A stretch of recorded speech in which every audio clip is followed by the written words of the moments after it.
اللهم صل وسلم وبارك على سيدنا محمد وعلى اله وصحبه اجمعين. معكم ولود قناه كيكات وحلويات. النهارده هنعمل البيتي فور، هنعمله بالسمنه وهنحط عليه كمان زبده. يعني هنعمل خليط بين السمنه والزبده. انا اشتغلت بسمنه روابق قشطه، بقول لكم ممتازه ممتازه اللهم بارك. اللي عايز يشتغل بيها نواعم العيد ريحتها حلوه جدا جدا بجد، يعني يعتبر احسن سمنه تشتغلي بيها في النواعم. حطيت 550 من السمنة، عليهم 200 جرام من الزبدة، وعليهم ربع كيلو من السكر البودرة على الكيلو دقيق. كيلو دقيق 750 جرام زبدة، أو سمنة على زبدة أو سمنة. يعني أيا كان الثلاث مكونات هيبقى 750. ويكون الحاجة اللي عندك بدرجة حرارة التلاجة علشان تقدر تعمل فوم ما تبقاش سايحة. انا الزبده كانت مجمده شويه كده، بس كده السمنه ما كانتش مجمده قوي، فالاتنين هيشتغلوا مع بعض كويس. وحطيت عليهم ربع كيلو من السكر البودره المطحون، وهبتدي كده اشغل عليهم العجان الاول، طبعا عشان السمنه كانت يعني ساقعه شويه، فانا هسيبهم كده يندمجوا مع بعض. بصوا أهو. اول حاجه وطيت العجان كده، وبدوب كده السمنه مع السكر ثواني كده، وبعد كده هعلي العجان اول ما احس ان الزبده فكت كده معايا. ده كانت الزبدة يعني وزنها كان قليل، فالسمنة شغلت على طول زي ما انتوا شايفين كده. وهضربها على أعلى سرعة لحد ما القوام يبقى معايا كريمي كده ويفتح لي معايا. بصوا كده اهو، زي ما انتوا شايفين كده. أول ما أوصل للدرجة دي، هي دي الدرجة اللي أنا عايزاها، اللي هي أتأكد إن السكر كله داب. وطبعا كل ما السكر يبقى ناعم معاكي، كل مش هياخد وقت في العجان أو في الضرب. يعني الفترة دي بتختلف على حسب السكر بتاعك. طبعا السكر اللي بيجي جاهز ده بلاش منه، عشان بيبقى عليه نشا. بس لو هتطحنيه في البيت حاولي تطحنيه مره واتنين علشان الموضوع يبقى سهل.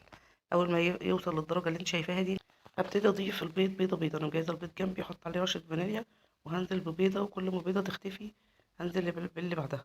بصوا معلش، ممكن تكون الكاميرا مش جايباها، بس انا ضفت بيضه وبعد كده حطيت البيضه اللي بعدها، وحطيت البيضه اللي بعدها، يعني 3 بيضات كده حطيتهم على الخليط.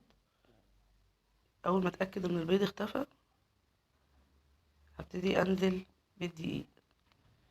يعني احنا اول ما حطينا البيضه بنرجع نسيبها شويه، بعد كده نحط البيضه اللي بعدها، بعد كده البيضه اللي بعدها. بصوا، بعد كده هبتدي اضيف الدقيق. كيلو من الدقيق منخول. يبقى كده المكونات كلها هنقولها تاني: 750 جرام من الزبده او السمنه اللي في التلاجة، او سمنه على زبده. معاهم ربع كيلو من السكر اللي هو 250 جرام سكر بودرة مطحون على كيلو دقيق. معاهم 3 بيضات. البيض بيكون ما كنتش حاطاه في التلاجة، يعني عشان ما يخرصش معاكي كده. بصوا، ده الخليط كده. بعد ما اضافه البيض هبتدي احط الدقيق، وابتدي بقى اوطي العجان خالص لحد ما الدقيق كده يعني يختفي كده في السمنة والسكر. طبعا بوطي العجان عشان الدنيا ما تتبهدلش مني. وبعد كده اهو، زي ما انتم شايفين، يا دوبك تقلبتين كده، واتاكد ان الخليط كله اندمج مع بعضه. طبعا العجان ما بيجيبش كل اللي تحت، فانت ممكن في المرحله دي تقلبي انت بايديكي او بالمعلقه السيليكون او اي حاجه، تجيبي اللي في التحت خالص، هتلاقي فيه لسه زبده، تقلبي تديله تقليبه كده قبل ما تشتغلي. اهو انا بقلبه كده تقليبه علشان اجيب اللي من تحت خالص، لان اللي من تحت بيبقى اوقات بيبقى فيه زبده اكتر، مش العجان مش طايله. لو هقسم الخليط نصين وهضيف كاكاو، يبقى هجيب نص الخليط او اكتر من نصه. احنا يعني ما عنديش حد بيحبه بالشوكولاته قوي، فيعني خدت قد كده، قد ربع الخليط، وضفت عليه معلقه كبيره من الكاكاو، كاكاو اسباني. وهبتدي اقلبه مع بعض كده تقليبه. طبعا الاحسن تقلبيه على ايديكي علشان ما يعضمش معاكي كده مع العجان. الحاجات دي بتبقى مش عايزه عجن قوي يعني. اهو جبت الصاج بتاعي، وابتديت اجيب قمع البيتي فور الوسط، اللي هو بيبقى مقاس 8. يعني في مقاس 6 و7 و8 و9. انا بحب اشتغل ب7 و8. الوسط بيبقى ممتاز جدا في البيتي فور. زي ما انتم شايفين نازل معايا من الكيس بكل سهوله. هعمل نص الصاج من الفانيليا، وهرجع اكمله تاني بالشوكولاته. بصوا زي ما انتم شايفين كده اهو. طبعا اللي بعملها واحس ان هي مش مظبوط، برجع اشيلها واعمل غيرها. بصوا زي ما انتم شايفين كده، بحسها ان هي مش عجباني كشكل، ببتدي اعمل غيرها. زي ما انتم شايفين كده، موضوع سهل وبسيط.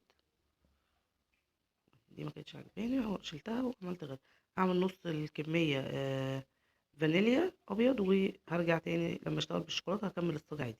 يعني الصاجين كلها يعتبر ما عملتهاش كلها، يعني بعمل نص صاج واسيب النص التاني ارجع له تاني لما ابتدي اشتغل بالكاكاو. طب لو هتشتغلي بقى بالمكنه بنفس المقدار ده، هتزودي معلقه من الدقيق زي ما انتم شايفين كده وتقلبيه كويس، وبعد كده ترجعي تشتغلي بالمكنه عادي لو عندك مكنه فيديو.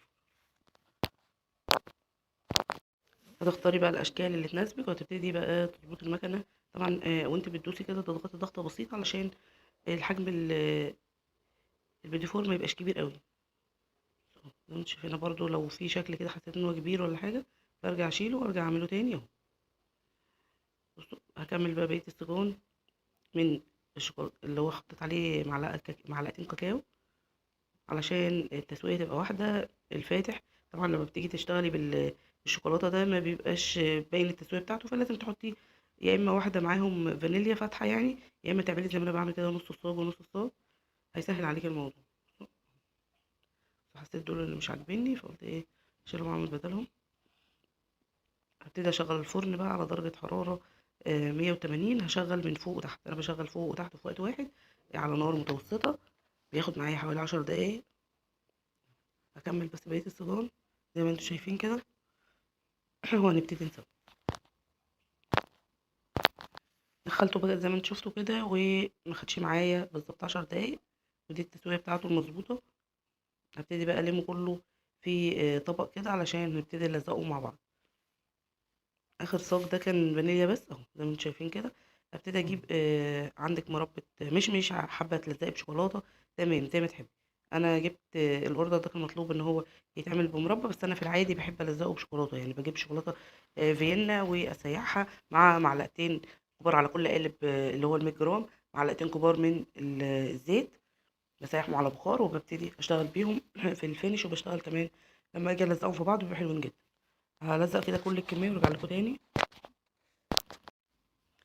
وهقول لكم برضو طلع معايا الوزن قد ايه بالظبط على الميزان بعد الفينش وبعد كل الحاجات اللي احنا هنحطها له. بصوا طبعا بتحاولي تجيبي كل اتنين حجمهم قد بعض تلزقيهم مع بعض. انا سيحت شوكولاته زي ما قلت لكم كده، وجبت صينيه عندي حطيت عليها كيس علشان الشوكولاته لما تتحط على يعني وانا بعمل فينش كده لو حطيتها على طول على الصينيه وجيت شلتها هتلزق في الصينيه والشوكولاته هتطلع في الصينيه، لما تتحط على كيس الموضوع بيبقى اسهل.